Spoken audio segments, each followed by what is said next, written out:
ढाका का सबसे बड़ा यूनिवर्सिटी खबर जैसे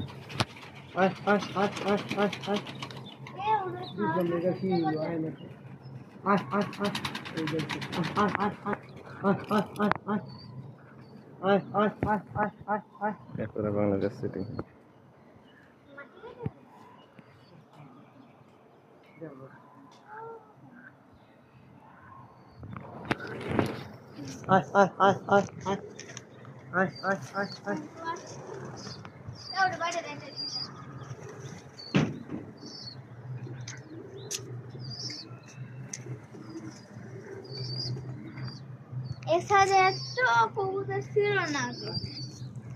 ও তখন ওই সাইডে বসে ছিলে।